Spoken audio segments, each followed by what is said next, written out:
பரிசுத்த நாமத்திற்கு மகிமை உண்டாவதாக. இந்த மாலை வேளையில கூட கர்த்தருடைய வார்த்தை கேட்க வந்திருக்கிற ஒவ்வொருவரையும் இயேசு கிறிஸ்துவின் இணையற்ற நாமத்தினாலே உங்களை வாழ்த்தி வரவேற்கிறேன். இந்த நாள் ஆண்டுடைய வார்த்தைக்காய் ஒரு சமூகத்திலே காத்திருந்து ஜெபித்து கர்த்தர் என்னோடு கூட பேசி இடைப்பட்ட வார்த்தையை நான் உங்களோடு கூட பகிர்ந்து கொண்டு உங்களுக்காய் நான் ஜெபிக்க விரும்புகிறேன். என்னோடு கூட திருப்பிக் கொள்ளுங்கள். ஏசாயாவின் தீர்க்க தரிசன புஸ்தகம் 32வது அதிகாரம் 15வது வசனம். ஏசாயா 32:15. உன்னதத்திலிருந்து நம்மேல் ஆவி ஊற்றப்படும் மட்டும் அப்படியே இருக்கும். அப்பொழுது வனாந்தரம் செழிப்பான வயல்வெளியாகும், செழிப்பான வயல்வெளி காடாக எண்ணப்படும். ஆவியானவர் தாமே இந்த வார்த்தையின் மூலமாய் நம் மத்தியிலே இடைப்படுவாராக. இந்த வசனத்துல சொல்லப்பட்டிருக்கிறது என்ன அப்படின்னா, உன்னதத்திலிருந்து ஆவி ஊற்றப்படும் மட்டும்தான் இந்த வனாந்தரம் இருக்கும். அது ஊற்றப்பட்டதுக்கு பின் வனாந்தரம் செழிப்பான வயல்வெளியாக மாறும், செழிப்பான வயல்வெளி காடாக எண்ணப்படும். ஒருவேளை இந்த மாலை வேளையில உங்களுடைய வாழ்க்கைகள் வனாந்தரம் போல் காணப்படுகிறதா? உங்களுடைய ஜெப வாழ்க்கைகள், உங்கள் ஆவிக்குரிய வாழ்க்கைகள் செழிப்பற்று காணப்படுகிறதா? பரிசுத்த ஆவியானவர் உங்களுக்கு வாக்கு கொடுக்கிறார். பரிசுத்த ஆவியானவர் உங்களுக்குள்ளே ஊற்றப்படும் பொழுது விடாயத்து போய், வறண்டு போய், விருத்தி இல்லாம, செழிப்பில்லாம, காய்ந்து கிடக்கிற நிலங்களை போல், வெடித்த நிலங்களை போல் இருக்கிற உங்களுடைய வாழ்க்கை காடாக எண்ணப்படும். அதான் ஃபைனலா இசப்பா நமக்கு சொல்றது. அது வயல்வெளியாக காடாக மாறும், செழிப்பாய் மாறும்.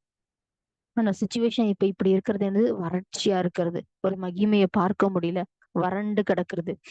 எப்போ அது மாறும்? அவர் வல்லமை வரும் பொழுது, உன்னதத்திலிருந்து அவருடைய வல்லமை ஊற்றப்படும் பொழுது, பரிசுத்தாவின் அபிஷேகம் ஊற்றப்படும் பொழுது அப்படி ஆகும். உங்களுடைய வாழ்க்கையிலும் அப்படித்தான். வறண்டு போயிருக்கிற சூழ்நிலைகள், விடாய்த்து போயிருக்கிற சூழ்நிலைகளை கத்தர் இப்படியே விட்டுருவாரோ, இதுதான் என்னுடைய வாழ்க்கையில கத்தர் வைத்திருக்கிற பாதியோ அப்படின்னு நினைக்காதீங்க. ஒரு நாள் வரப்போகிறது. பரிசுத்த ஆவியானோட வல்லமை உங்களுக்குள்ளே ஊற்றப்படும் பொழுது உங்களுடைய வாழ்க்கை விருத்தி அடையும், உங்களுடைய சூழ்நிலைகள் எல்லாம் மாறும். ஏன்னா நிறைய பேருக்கு இருக்கிற ஒரு ஒரு ஒரு ஏக்கம் சொல்லலாம், பாரம் சொல்லலாம், இல்ல அழுத்தம்னு சொல்லலாம். நான் ஜெபிச்சு எதுவுமே மாற்றம் வரலையே, நான் பிரயாசப்பட்டு பலனை பார்க்க முடியலையே, ஏன் இந்த வறட்சி, எதுக்காக இந்த ஒரு வறண்ட ஒரு சூழ்நிலை என் வாழ்க்கையில அப்படின்னு சொல்லி பல கேள்விகளோடு கூட ஒருவேளை இந்த வார்த்தையை நீங்க கேட்டுக்கொண்டிருக்கலாம். நீங்க எந்த பகுதியில இருந்து இந்த வார்த்தை இந்த நிமிஷத்துல கேட்டு, ஆண்டவரே என் வாழ்க்கை அப்படித்தான் இருக்கு, எப்ப ஆண்டவரே மாற்றுவீங்க அப்படின்னு கேக்குறீங்கன்னா, உன்னதத்திலிருந்து வல்லமையின் ஆவியானவர் உங்களுக்குள்ளே ஊற்றப்பட்டு விட்டால் இந்த சூழ்நிலை மாறிவிடும். எப்பொழுது ஊற்றப்படுவார்? நீங்க அவரை நோக்கி முழு உள்ளத்தோடு கூப்பிடும் பொழுது அவர் ஊற்றப்படுவார். நீங்க தான் ஆண்டவரின் உறுதியா உட்காரும் போது ஊற்றப்படுவார். உங்க வாழ்க்கை மாறும் என்று கர்த்தர் உங்களுக்கு வாக்கு கொடுக்கிறார். அப்படி வேதத்துல எத்தனையோ பேர் தங்களுடைய வாழ்க்கைய கர்த்தருக்காய் ஒப்பு கொடுத்த உடனே அவங்க வாழ்க்கையில ஒரு மாற்றம் வந்தது. கர்த்தருக்காய் தன்னை அர்ப்பணித்த உடனே ஒரு மாற்றம் வந்தது. நீ அர்ப்பணிக்க ஆயத்தமாய் இருந்தால் உன் வாழ்க்கையிலே மகிமை வெளிப்படும். உன் வாழ்க்கையிலே வறண்ட சூழ்நிலைகள் மாறி ஒரு செழிப்பு உண்டாகும் என்று சொல்லி கர்த்தர் உங்களுக்கு வாக்கு கொடுக்கிறாரு. நீங்க எடுத்து வாசித்தீர்கள் என்றால், நியாயாதிபதிகள் 13வது அதிகாரத்தின் இறுதி வசனத்துல நியாயாதிபதிகள் 13வது அதிகாரத்துல இப்படியாக சொல்லப்படுகிறது. ஆஹ் சிம்சோனுக்கு சிம்சோனை கர்த்தர் அழைக்கிறார். பரிசுத்த ஆவியானவர் அவனை ஏவத் துவங்கினார். கர்த்தருடைய ஆவியானவர் சிம்சோனை ஏவத் துவங்குகிறார். எதற்காக?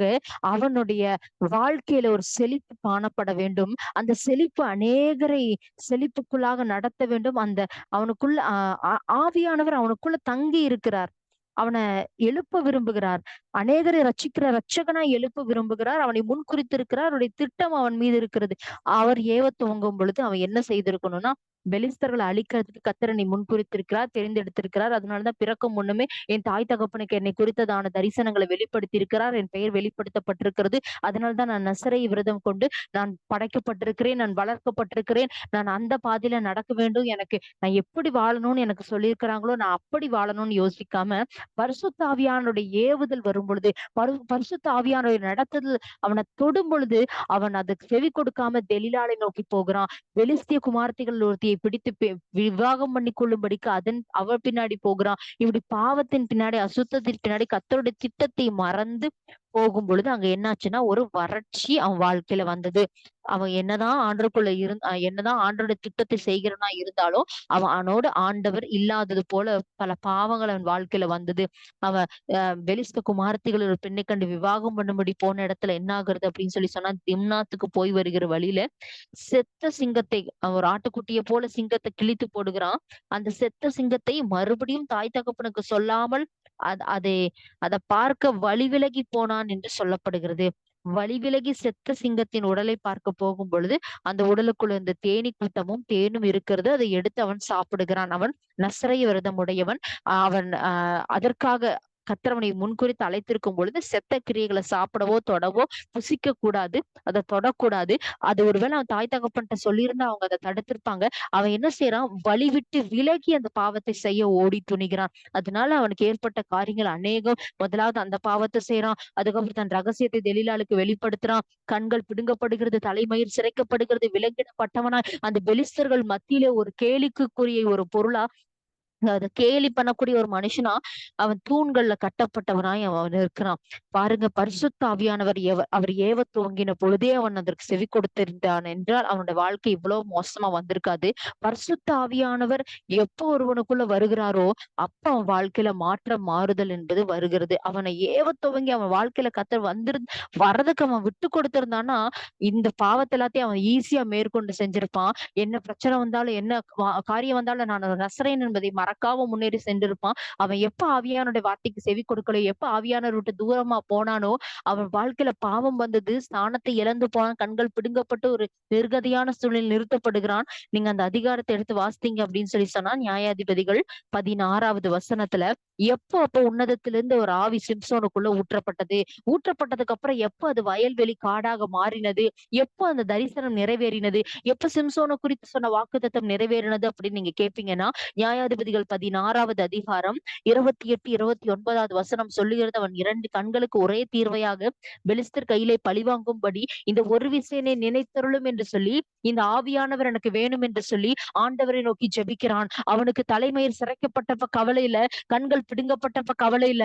ஆனா பரிசுத்த ஆவியானவர் தன்னை விட்டு எடுக்கப்பட்டு நான் ஒரு வெறும் மனிதனா இருக்கிறேன், என்னுடைய அழைப்பை இழந்து, என்னுடைய திட்டத்தை இழந்து, நான் சிம்சோன்ற அந்த பேரை இழந்து, எனக்கு மேல வச்சிருக்கிற எல்லாவற்றையும் இழந்து நான் ஒரு கேலிக்குரிய பொருளா யார அழிக்கணும்னு கர்த்தர் வைத்திருந்தாரோ அவர்களுக்கு நடுவுல ஒரு கேலி பண்ணக்கூடிய ஒரு பாத்திரமாய் நான் நின்று கொண்டிருக்கிறேன். பரிசுத்த ஆவியானவர் என்னை விட்டு எடுக்கப்பட்டு போயிட்டாரு. என்ன தப்பு செஞ்சிருந்தாலும் பரிசுத்த ஆவியானவர் உள்ள இருந்த பொழுது 300 நரிகளோட வாழை பிடித்து எத்தனையோ வயல் நிலங்களை சேதப்படுத்துறான். கழுதையோட தாடை எலும்பு வச்சு ஆயிரக்கணக்கான பேரை அடித்து கொன்று போடுகிறான். இப்படிப்பட்ட வல்லமை அவனுக்குள்ள என்னன்னா, தப்பு செய்து கொண்டிருந்தாலும் பரிசுத்த ஆவியானவர் என்னை விட்டு எடுபடல. எனக்குள்ள ஒரு வல்லமை இருந்ததுன்னு ஒரு நம்பிக்கை இருந்தது. ஆனா எப்ப ரகசியத்தை சொல்லி மொத்தமும் இழந்து போனானோ அப்ப அவனுக்குள்ளது பரிசுத்த ஆவியானவர் எடுக்கப்படும் பொழுது ஒரு விரக்தி உண்டானது, ஒரு ஒரு ஒரு வறட்சி உண்டானது. தன்னுடைய வாழ்க்கையில சொல்லப்பட்ட காரியங்கள் நடக்காத போது ஏன் நம்ம வாழ்றோம் அப்படிங்கிற ஒரு எண்ணம் வரும் பொழுது ஏற்படுகிற ஒரு வறட்சி சிம்சோனுக்கு வந்தது. ஆனால் அவன் எப்பதை உணர்ந்து பரிசுத்த ஆவியானவர் என்னை விட்டு எடுக்கப்பட்டு போயிட்டாரேன்னு சொல்லி உணர்ந்து ஆண்டவர் நோக்கி ஜெபித்தானோ, இதை ஒரு விஷயம் நினைத்தருளுங்கன்னு கேட்டானோ, அந்த உண்மையான அர்ப்பணிப்பு, ஆண்டவரே இனி எங்களுக்கு நீதான். நிறைய நேரங்கள்ல ஏன் ஏசப்பா அப்படிப்பட்ட ஒரு சூழ்நிலையில நாம தேடி போன அன்பு எல்லாத்தையும் முடக்கி நம்ம நம்ம எதெல்லாம் நோக்கி போறோமோ அது எல்லாத்தையும் அந்த கேட்ஸ் எல்லாம் க்ளோஸ் பண்ணி நம்மளை நிறுத்துறதுக்கு காரணம் என்னன்னா, அப்படி நம்மளை நிறுத்துகிறதுக்கு காரணம் நாம உடைந்து போகணுன்றதுக்காக இல்ல, நாம் உருவாக்கப்பட வேண்டும் என்பதற்காக. அப்பதான் நம்ம சொல்லுவோம், ஆண்டவரே எனக்கு நீங்க மட்டும்தான் ஆண்டவரே, நீங்க தான் என் வாழ்க்கையில என்னை எழுப்ப முடியும் ஆண்டவர், இனி நான் நீங்க சொல்றதை கேட்கிற ஆண்டவர் அப்படின்னு நம்ம ஒரு சொல்லுவோம் இல்லையா. அந்த ஒரு வார்த்தைக்காக பரிசுத்த ஆவியானவர் சில பாதைகளினூட நம்மை கடந்து போகும்படி செய்கிறார். அப்படி கடந்து போய் சிம்சோனுக்கு ஆண்டவர் அவனை அவன் கேட்ட என்னை நினைச்சிருளுங்க ஆண்டவரே, எனக்கு இந்த ஒரு விசை இறங்குங்க ஆண்டவரேன்னு சொல்லும் பொழுது பரிசுத்த ஆவியானோட வல்லமை அவனுக்குள்ள இறங்கினது. அந்த வல்லமை இறங்கின உடனே என்ன நடந்தது அப்படின்னு சொன்னா, அவன் வலது கையினாலும் மற்றொன்று இடது கையினாலும் அந்த தூண்களை ஒன்றை பிடித்துக்கொண்டு, அந்த தூண்களை பிடித்துக்கொண்டு என் ஜீவனும் பெலிஸ்தரோடு கூட மடியட்டும் என்று சொல்லி அந்த 2 கண்களுக்கு தீர்வையாய் அந்த கூட்டத்தை பலியாக்க வேண்டும் என்று சொல்லி பலமாய் சாய்க்க அந்த வீடு அதில் இருந்த பிரபுக்கள் எல்லா ஜனங்கள் மேலும் அது விழுந்தது. அது அவன் அழுத்தி பிடிக்கும் பொழுது அந்த தூண்கள் விழுந்து அவன் எல்லாரும் மரித்து போனாங்க. அவன் உயிரோடு இருக்கையில் அவனால் கொல்லப்பட்டவர்களை பார்க்கிலும் அவன் சாகும் போது அவனால் கொல்லப்பட்டவர்கள் அதிகமாயிருக்கும். எப்படி இது நடந்தது? உன்னதமானவருடைய வல்லமையினால, உன்னதமானவருடைய உயிர்ப்பிக்கிற மகிமையினால, அபிஷேகத்தினால. பரிசுத்த ஆவியானவர் ஊற்றப்பட்ட பொழுது கர்த்தருடைய திட்டம் நிறைவேறினது. பரிசுத்த ஆவியானவர் ஊற்றப்பட்ட பொழுது வறட்சியால விரக்தியால சூழ்நிலைகள் மாறினது. இந்த ஒரு மாலை வேளையில கூட ஐயோ என் வாழ்க்கை இப்படி இருக்குது, நான் ஜெபித்து மாற்றங்களை பார்க்க முடியல, பரிசுத்த ஆவியானவர் என்னோடு பேசுகிறது எனக்கு புரியலையே, கர்த்தர் என்ன நடத்துதல் எனக்கு புரியலையே, ஆண்டவர் பேசுறதா பிசாசு சொல்றதா என்னால கிரகிக்க முடியல, என்னால அதை சரியாய் புரிந்து கொள்ள முடியல, கர்த்தர் கத்தர் நடத்துகிற பாதையில நான் ஒரு குருடனை போல இருக்கிறேனே, எனக்கு கத்தர் பேசுகிறத கேட்கலையே, விடாய்த்து போயிருக்கிற வறட்சியா இருக்கிற வனாந்திரமா இருக்கிறது அப்படின்னு நீங்க சொல்லுவீங்கன்னா, பரிசுத்த ஆவியானவர் சொல்லுகிறாரு, இந்த வேலையில இந்த சிம்சோனை போல தன்னோட தப்பிதங்களை உணர்ந்து ஆண்டவர் நோக்கி பார்த்து நம்மை அர்ப்பணிக்கும் பொழுது, இந்த ஒரு விஷயம் இறங்குங்கன்னு கேட்கும் பொழுது, இதோ பரிசுத்தாருடைய வல்லமை ஒருவனுக்குள்ளே வந்து விட்டால் அவன் என்ன செய்வான் என்பது சிம்சோனோட வாழ்க்கையில பார்த்தோம். அவனோட திட்டத்தை இறுதியில கூட அவன் முழுவதுமாய் நிறைவேற்றி முடிக்கிறத பார்க்கிறோம். இன்னைக்கு உங்களை குறிச்சு ஒரு திட்டம் இருக்கலாம். உங்க வாழ்க்கையில் இருக்கிற வனாந்தரங்கள் செழிப்பாய் மாறுவதற்கு கர்த்தர் ஒரு திட்டத்தை வைத்திருக்கலாம். ஆனா அந்த திட்டத்தை இதை நிறைவேற்ற கூடாதபடிக்கு பழைய பாவங்கள், பழைய அசுத்தங்கள், உன் வாழ்க்கையை கெடுக்கிற தவறான ஃப்ரெண்ட்ஷிப் இப்படி உன்னை பாவத்துக்குள்ள இழுத்து கொண்டு போகலாம். தம்பி தங்கச்சி, இந்த வார்த்தை கேட்டுக்கொண்டிருக்கிற உன்னுடைய இருதயத்துல கர்த்தர் பேசிக் கொண்டிருக்க இன்னைக்கு அதை நீ தூக்கி போட்டுட்டு என்னை நினைத்தருளுங்க ஆண்டவரே. அப்ப இந்த ஒரு விசை ஏன்னா பிசாசோட பிளான் என்னன்னா எல்லாரும் முன்னாடி உன்னை கோமாளி மாதிரி நிறுத்தணும். ஏன்னா மறுபடியும் உன்னை விழத்தள்ளி வேண்டாம் விட்டுட்டு வந்துருன்னு சொன்ன சிம்சோனை மறுபடியும் இந்த பாவத்துக்குள்ள தள்ளி மறுபடியும் அவனை அழிச்சு மறுபடியும் அவனை அவமானப்படுத்தி அவனை மொட்டை அடிச்சு அவன் கண்களை பிடுங்கி ஒரு ஒரு கேளிக்கையா நிறுத்தினது போல எனக்கு உன்னை எப்படி நிறுத்தணும்னு நினைக்கிறான். அதுக்கு இடம் கொடுக்காதபடிக்கு வல்லமீன் ஆவியானவர்கிட்ட போய் என்னை மன்னிச்சிருங்க ஆண்டவரே, மறுபடியும் என்னை உயிர்ப்பீங்க, ரச்சனை சந்தோஷத்தை திரும்ப தாங்க, நான் திரும்ப உங்க திட்டத்துக்குள்ள வர விரும்புறேன், என்னை எழுப்புங்க ஆண்டவரே நீ கேட்பேன்னு சொன்னா கர்த்தர் உன்னை சாட்சியாய் நிறுத்துவார். உன்னதத்திலிருந்து ஆவியானவர் ஊற்றப்படும் மட்டும்தான் அவங்க வாழ்க்கை இப்படி இருக்கும். ஊற்றப்பட்டு விட்டால் உன்னுடைய வறண்ட வாழ்க்கை வயல் நிலமாய் மாறும். உன்னுடைய வறண்ட சூழ்நிலைகள் காடாக மாறும். கர்த்தர் உன்னை செழிப்பாய் மாற்றுவார். பார்க்கிறவர்களுக்கு அற்பமாய் இவன் வாழ்க்கையில எதுவுமே உதவாதுன்னு இல்ல, கர்த்தர் உன்னை சாட்சியாய் நிறுத்த வல்லவர். நீ உண்மையா அவரை தேடிப்பாரு, உன் வாழ்க்கையில அவர் வெளிப்படுவார். உண்மையாய் தேடுனா அவனை பார்த்து உதவாதவன், இவன் எதுக்கும் லாய்க்கு இல்லாதவன், பேதவன், இவன் அறிவில்லாதவன் சொன்னவங்கள இவன் கூட கர்த்தர் இருக்கிறாருன்னு சொல்லுவாங்க. அப்படிதான் கர்த்தருடைய சீஷர்களான பேதுருவோடு யோவானோடு சொன்னாங்க. இவர்கள் தான் கர்த்தரை மறுதலிச்சுட்டு ஓடுனாங்க. கர்த்தர் சொல்ல வந்தது புரிந்து கொள்ளல. அப்பங்களை கர்த்தர் அவங்க ஆண்டவர் ஜீவப்பங்களை குறித்து சொல்லி கொண்டிருக்கும் போது இவங்க சாப்பிடுற அப்பங்களை குறித்து யோசித்தாங்க. கர்த்தர் அநேக ஓமைகளை குறித்து சொல்லும் போது இவர்களால் விளங்கி கொள்ள முடியவில்லை. கர்த்தரை நிறைய கடின உபதேசங்களை கேட்டு பின்வாங்கி போன சீஷர்களா இருந்தாங்க. ஆனாலும் அந்த சீஷர்கள் எப்ப பரிசுத்த ஆவியின் அபிஷேகத்தினால் பெற்றுக்கொண்ட அப்போஸ்தலர்களாய் மாறினார்களோ அதுக்கப்புறம் அவர்களுக்குள்ள வந்த எழுப்புதல் அவர்களால தடுக்க முடியல, அரசாங்கத்தால தடுக்க முடியல, எந்த ஒரு காரியங்களால தடுக்க முடியல. அனுதினமும் 1000 ஆயிரக்கணக்கான அதுக்கு மேற்பட்ட ஆத்துமாக்கள் திருச்சபையில சேர்க்கப்பட்டாங்க. ஒரு பயங்கரமான ரிவைவல் 1ஆம் நூற்றாண்டுல வந்தது. இன்னைக்கும் ஏசப்பா உன்னை கொண்டு ஒரு எழுப்புதலை கொடுக்க விரும்புகிறா. உன்னை கொண்டு பகுதி ஜனங்களை ரசிக்க விரும்புகிறா. உன்னை கொண்டு ஸ்கூல் காலேஜ மனம் திரும்பும்படி செய்ய விரும்புகிறா. கர்த்தர் உன் கரத்துலதான் அதை கொடுக்க விரும்புகிறார். அதை அறிந்து கொண்ட சாத்தான் பாவத்தை கொடுத்து, சாபத்தை கொடுத்து, அசுத்தத்தை கொடுத்து, இச்சைகளை கொடுத்து, சிந்தனையில உன்னை குழப்பி நீ எங்க இருக்கன்னே தெரியாம உன் வாழ்க்கையில விரக்தியை கொடுத்துறா. ஏன் வாழ்ற, நான் இருக்கிறத விட செத்து போலான்ற வார்த்தையை வாயில கொண்டு வந்து உன்னை முடக்கி உட்கார வைக்கிறான். பரிசுத்த ஆவியானவர் இந்த வேலையில தீர்க்க தரிசனமாய் இந்த வார்த்தை கேட்டுக்கொண்டிருக்கிற யாரோ ஒருத்தருக்கு பேசிக் கொண்டிருக்கிறாங்க. பரிசுத்த ஆவியானவர் சொல்றாங்க, இன்னைக்கு இந்த உன்னோட பாவ வாழ்க்கையை விட்டு நீ மனம் திருப்புவேன்னு சொன்னா உன் வாழ்க்கையில ஒரு உயிர்ப்பிக்கிற வல்லமை ஊற்றப்படும். உலர்ந்த எலும்புகளை உயிர்ப்பிக்கிறவர் செத்து போன ஆவிக்குரிய வாழ்க்கையை உயிர்ப்பிப்பார். செத்து போன ஜெப வாழ்க்கையை உயிர்ப்பிப்பார். நீ எந்த பாவத்தை விட முடியலன்னு சொல்லி அழுது புலவி வாழ்க்கையை குறித்து யோசித்துக் கொண்டிருக்கிறியோ அதுல இருந்து உன்னை தூசியிலிருந்து எழுப்புற மாதிரி எழுப்பி கர்த்தர் உன்னை ராஜாக்களோடும் பிரபுக்களோடும் அமரச் செய்வார். அவர் உன்னை நினைத்தருளி உன்னை ஆசீர்வதிப்பார். நம்புறீங்களா? ஏசப்பா என் வாழ்க்கையில அந்த காரியத்தை நீங்க செய்வீங்கப்பா, நான் நம்புறேன்ப்பா, என்னை எழுப்புவீங்கப்பா. உலர்ந்து கிடக்குதுன்னா வழி தெரியலதான் ஆண்டவரே, சோர்ந்து போறந்தான், விடாய்த்து போயிருக்கிறேன்னா, ஆனா ஒண்ணு மட்டும் தெரியும், என்னை அழைத்த தேவன் உண்மையுள்ளவர். என்னை ஒரு நாள் நீங்க கைவிட மாட்டீங்க.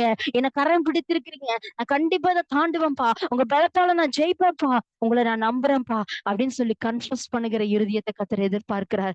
என்னோட இயலாமைகளை நான் உங்ககிட்ட சொல்வாண்டவரே. உன் இயலாமைகளை போய் உன் ஃப்ரெண்ட்ஸ் கிட்டயோ இல்ல பேரண்ட்ஸ் கிட்டயோ மத்தவங்க கிட்டயோ சொல்வேன்னா, ஒரு நாள் 2 நாள் கேட்பாங்க, இவனுக்கு இது முடியல இதே பாடா இருக்கு, எப்ப பார்த்தாலும் இப்படியே சொல்றான் அப்படின்னு சொல்லுவாங்க. ஆனா உன் இயலாமை நீ கர்த்தர்ட்ட சொன்ன அப்படின்னா உன் இயலாமையில் உனக்கு கிரகிக்க கூடாத நன்மைகளை செய்கிறவர் நம்ம ஆண்டவர்.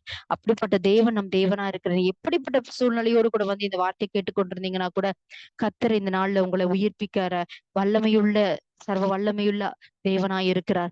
அந்த ஆவியானவர் நம்ம மத்தியில உலாவிக் கொண்டிருக்கிறார். இருக்கிற இடத்துல கண்களை மூடி தலைகளை தாழ்த்தி ஆண்டவரை நோக்கி பார்க்கலாமா? இந்த சிம்சோனை போல, இந்த சீஷர்களை போல அவங்க எப்படி கன்ஃபஸ் பண்ணி அவர் சமூகத்துக்கு ஓடி வந்து தங்கள் பாவங்களை அறிக்கிட்டு கத்திரிடத்துல திரும்பினாங்களோ ஒரு மகிமை பிற்பாடு வெளிப்பட்டது. அவர்களோட வாழ்க்கையில ஒரு மகிமை வெளிப்பட்டது. அவர்கள் வாழ்க்கையில மகிமை வெளிப்பட்டது. அவர்கள் வாழ்க்கையில இருக்கிற வனாந்தரங்கள் வயல்வெளியாய் மாறினது. இன்னைக்கு உங்க லைஃப்ல அட்ரஸ் இல்லாம இருக்கலாம், நீங்க எங்க இருக்கீங்கன்னு தெரியாம இருக்கலாம், சொன்ன வாக்குத்தத்தங்களுக்கு உங்களுக்கு சம்மந்தம் இல்லாம இருக்கலாம், ஏதோ ஒரு கடைக்கோடியில எங்க எங்கேயோ ஒரு இடத்துல இருந்து இந்த வார்த்தையை கேட்டுக்கொண்டு என் வாழ்க்கையில மாறுமா, இந்த சின்ன காரியத்துக்காகத்தான் உங்க சமூகத்துக்கு வந்திருக்கிற, இந்த காரியம் சரியான போதுன்னு சொல்லி ஏதோ ஒரு அற்பமான காரியத்துக்காக ஆண்டவர் நோக்கி பார்த்து கொண்டிருக்கிறீங்க. ஆண்டவர் சொல்றாரு, எனக்கு வழி தெரியலன்னு சொல்லி கொண்டிருக்கிற, அநேகருக்கு வழி காண்பிக்க போறவளே நீதான், அநேகருக்கு வழி காண்பிக்க போறவனே நீதான் அப்படின்னு சொல்லி கத்தர் அநேகரை தூசியிலிருந்து தூக்கி எடுத்து பிரபுக்களோடும் ராஜாக்களோடும் உட்காரும்படி ரீமல ஷரபியந்தலபா ரோதரபி எந்தனம் யாரபியோ ரோலராபியங்கலா ரேபாக்ரப்னோஷரா ரோக்ரக்லரகடரதுனா ரீதலபி எந்தனமியா ரோபக்கபியோஷபா ரேபக்ரப்யோங்கராகடா ரேக்லரகடரதுலா ரீதலபி எந்தரபியா ரேமாக்ரப்னோ சக்ரக்ரா ரேக்லரகடரதுரபியா ரோலரபி யாதரபியோ நேமக்ரபியோங்கரா ரேக்ரக்லரகடரதுனா ரீதலபி எந்தரபி யாரபியோ கிரப்னா ஷராபியங்கரகடரதுரபியா. பரிசுத்த ஆவியானவரே, உம்மை நாங்கள் நோக்கி பார்க்கிறோம். ஆண்டவரே, இந்த வேலையில கத்தர் வெளிப்படுவீராக. எந்தெந்த பட்டணத்துல இருந்து, எந்தெந்த கிராமத்துல இருந்து, எந்தெந்த பகுதிகள்ல இருந்து ஆண்டவரே அப்பா ஸ்கூல அப்பா ரெப்ரசென்ட் பண்ணி, ஒரு கல்லூரியை ரெப்ரசென்ட் பண்ணி, ஒரு வீட்டை ரெப்ரசென்ட் பண்ணி, ஒரு வேலை செய்யறத ரெப்ரசென்ட் பண்ணி, ஆண்டவரே இந்த இடத்துல நான் வேலை செய்யறேன், என் சூழ்நிலை இப்படி இருக்கு, இங்க படிக்கிறேன், என் சூழ்நிலை எப்படி இருக்கு, இங்க வாழ்ற என் சூழ்நிலை எப்படி இருக்கு, ஆண்டவரே இப்படிப்பட்ட சூழ்நிலைகளோட வாழ்ந்து வருகிற உன்னதத்தில் இருக்கிற ஆவியானவரை வாழ்க்கையில் ஊற்றப்படுவீர் என்றால் என் சூழ்நிலைகள் மாறுமே என்று சொல்லி ஆண்டவரே இரு கரங்களை வானத்துக்கு நேரம் விரித்து, என் கையில ஒண்ணும் இல்லப்பா, இனி கையை நிரப்பணும்னு அது உங்களால மட்டும்தான் சொல்லி நோக்கி பார்க்கிற ஒவ்வொரு வாலிப தம்பி தங்கச்சிகளையும் பாருங்கப்பா. விட முடியாத பாவத்துல இருந்து விடுவித்து தூக்கி எடுங்கப்பா. ஆண்டவர் விரக்தியை எடுத்து போடுங்கப்பா. பரிசுத்தாவின் அபிஷேகத்தினால் நிரப்புங்கப்பா. அவங்க ஜெப வாழ்க்கை மாறட்டும், அவங்க ஆவிக்குரிய வாழ்க்கை மாறட்டும். ஒவ்வொருவரையும் ஆண்டவரே அநேகரை இக்னைட் பண்ணுகிற அக்கினி ஜுவாலைகளாய் மாற்றுவீராக. பரிசுத்த ஆவியின் அபிஷேகத்துல ஆண்டவரே ஒவ்வொருவரையும் நிரப்புவீராக. இந்த வார்த்தையை கேட்டு ஜெபித்து தனி அறையில முழங்கால் போட்டு உம்மை நோக்கி ஜெபித்துக் கொண்டிருக்கிற ஒவ்வொரு பிள்ளைகளையும் அபிஷேகிப்பீராக. சரீர பலவீனங்கள் மாறுவதாக. எல்லா ஆண்டவரே சாத்தானுடைய தந்திரங்கள் முறியடிக்கப்படுவதாக. அவர்களுடைய வாழ்க்கையில உடைய மகிமை உதிப்பதாக. சுவாமி, எல்லாரையும் நீர் உயிர்ப்பீங்க, சாட்சியா நிறுத்துங்க. ராஜாக்களோடும் பிரபுக்களோடும் அமரும்படி செய்யுங்கப்பா. நீர் அப்படி செய்கிறதற்காய் நன்றியப்பா. அற்பமானதில்லப்பா, கடமை மாத்திரம் செய்திருக்கிற, நீங்க சொன்னதை சொல்லியிருக்கிறப்பா. ஒவ்வொருடைய வாழ்க்கையை உயிர்ப்பீங்க, சாட்சியா நிறுத்துங்க. மகிமையை தாங்க இசப்பா. மகிமை அவங்க வாழ்க்கையில வெளிப்படட்டும். உங்க திட்டம் நடக்கட்டும் சுவாமி. நீர் அப்படி செய்து உமக்கு மாத்திரம் மகிமையை செலுத்துகிறோம் அப்பா. நீர் அப்படி செய்து உங்க நாமத்தை மாத்திரம் மகிமைப்படுத்துங்க. கரத்துல தாழ்த்தி ஒப்பு கொடுக்கிறோம். இயேசு கிறிஸ்துவின் நாமத்தில் ஜெபிக்கிறோம் நல்ல பிதாவே, ஆமேன். என் ஆத்துமாவே கத்தரை ஸ்தோத்ரி, என் முழு உலகமுடைய பரிசுத்த நாமத்தை ஸ்தோத்ரி. என் ஆத்துமாவே கத்தரை ஸ்தோத்ரி, கத்தர் செய்த சகல உபகாரங்களையும் என்றைக்கும் மறவாதே. ஆமேன். God bless you.